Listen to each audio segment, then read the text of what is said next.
Sabu had some unusual co-stars in today's feature. Ka, the enormous python, came to life when a team of prop men moved a tangle of wires. But it took take after take to get his slithering swimming style down. And Shere Khan, the evil tiger, was actually played by two different animals. A real tiger was used in the long shots, but real tigers were too dangerous and unpredictable for scenes with people. You might say they were early method actors. So the head prop man came up with an old standby of a solution. They took the biggest trained dog they could find and put him in a tiger suit. Somehow, through the magic of special effects, the Corder brothers were able to transport us to India for the Jungle Book. Next week, AMC will present another wonderful family classic. We hope you'll be watching. Coming up next on AMC, Mae West changes her habit and becomes a nun on the run in the 1936 comedy co-starring Victor McLaglen, Klondike Annie. It's next on AMC. And now, a Hollywood Minute from the pages of American Movie Classics magazine. A look at legendary leading man Kirk Douglas. Born Isur Danielovich, Kirk Douglas worked as a professional wrestler to help pay for acting school. And in 1946 made his screen debut in The Strange Love of Martha Ivers. Douglas's career continued, teaming with on- and off-screen buddy Burt Lancaster in I Walk Alone. However, it's his role as the rebellious slave Spartacus which brought him superstar status. Douglas's rugged face, trademark chin, and powerful performances have helped immortalize him as one of Hollywood's premier tough guys. Look for Kirk Douglas all this month on AMC. And for more information on the stars, write for American Movie Classics magazine. Send $11.95 to P.O. Box 2065, Marion, Ohio 43305, or call 1-800-535-7700 to order with your Visa or MasterCard. American Movie Classics magazine, the magazine of classic Hollywood. We've come to suburbia to find out what people think of Mr. Belvedere. He scares me. I think he's kind of cute. Me too. I am a genius. There are times when that genius gets on my nerves. Find out just who really does know best as Robert Young and Maureen O'Hara go head-to-head with Clifton Webb as the original Mr. Belvedere. Mr. Belvedere, you're an amazing man. Sitting Pretty, Wednesday on AMC. I'm warning you for the last time. I'm sorry, Marion. Maybe I can make you change your mind. The crime. The clues. You'll never leave me, will you? The suspects. What are you trying to hide? Why don't you tell the truth, whatever it is? Maureen O'Hara, Melvin Douglas, and Gloria Graham in a penetrating murder mystery. A Woman's Secret. Wednesday on AMC. Coming soon on AMC.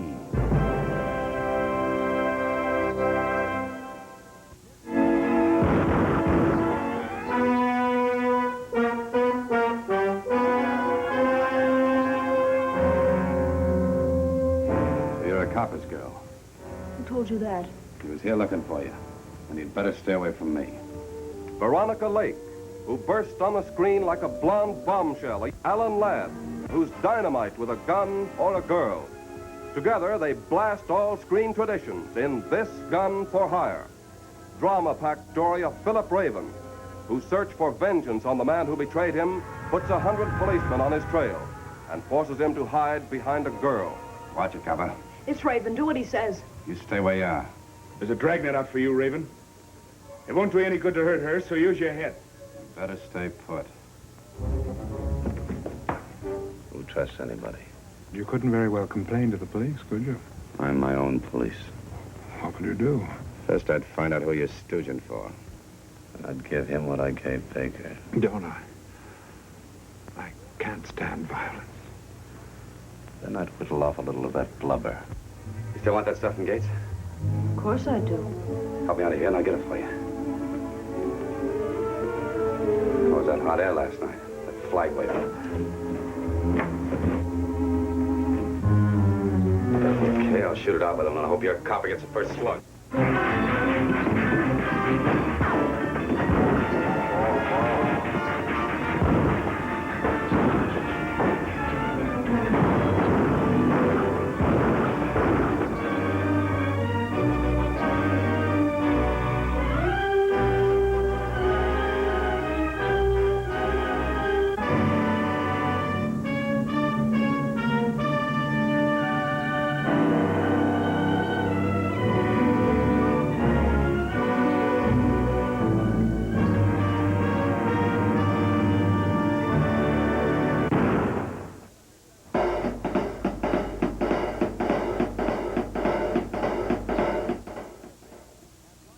meet in all kinds of places.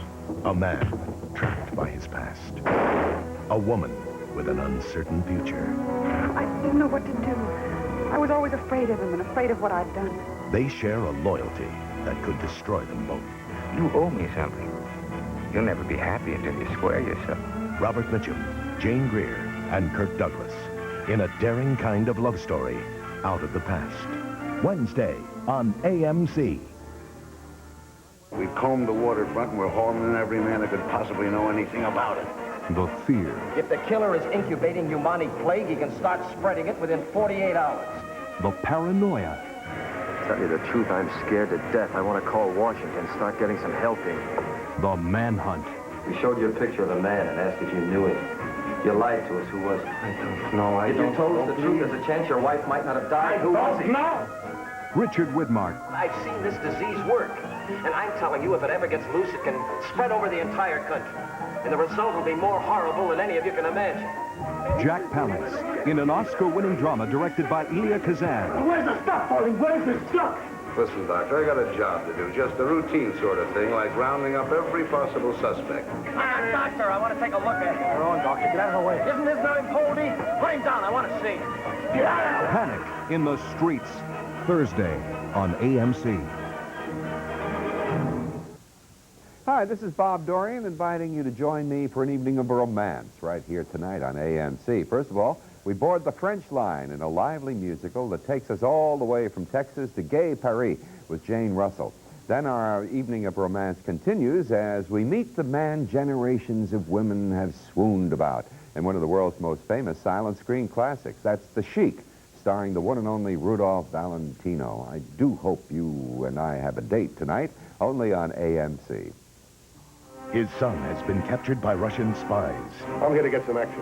And if this Colonel Van Dyke is the man to get it out of, that's who I intend to get it out of. And only one man can help him. Offer him whatever he wants that I've got in return for my boy. They want to make the exchange tonight. These are cannibals, Mr. Leatherby.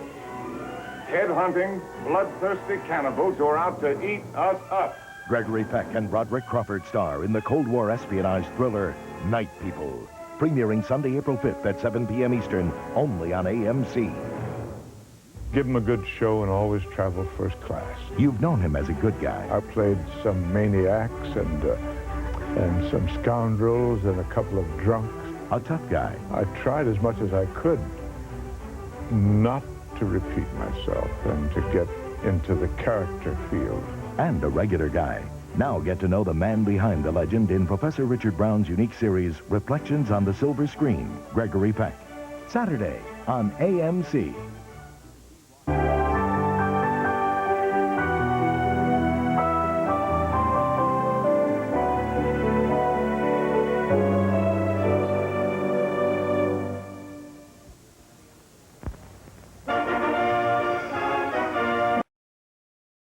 Watching American Movie Classics. In honor of the 64th Academy Awards presentation on March 30th, AMC is proud to present a week-long festival of Academy Award-winning motion pictures. I've acted ever since I was a child. 1933 Academy Award winner Best Actress, Katharine Hepburn for Morning Glory. 1935 winner Best Actor, Victor McLachlan for The Informer. Winner Best Actress 1940, Ginger Rogers in Kitty Foyle. 1941 Oscar winner for Best Screenplay, Citizen Kane. 1952 Best Supporting Actor, Anthony Quinn for Viva Zapata. Best Screenplay 1959, Pillow Talk. And the 1960 four-time Academy Award winner, I swore that if I ever got out of this place, I'd die before I'd watch two men fight to the death again. Spartacus. Watch these remarkable productions and stellar performances in AMC Salute to the Academy Awards, March 23rd to the 29th at 9 p.m. Eastern every night on AMC.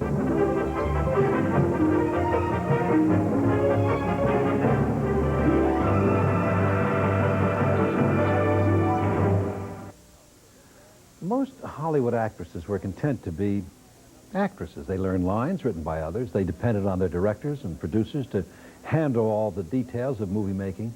Not Mae West. She not only wrote or collaborated on all of her scripts, she also chose the cast and oversaw all details of the production. So that meant that she had, like, total control over the character she played. As a result, most of her films featured essentially the same character she had played in She Done Him Wrong. You know, a woman much like the real Mae West herself. She was sensitive to criticism, however, that she should try and play some other type of character.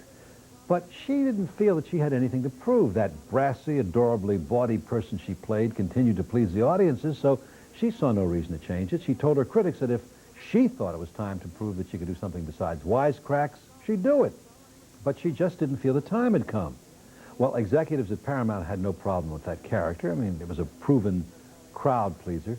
But she did butt heads with Paramount production head Ernst Lubitsch.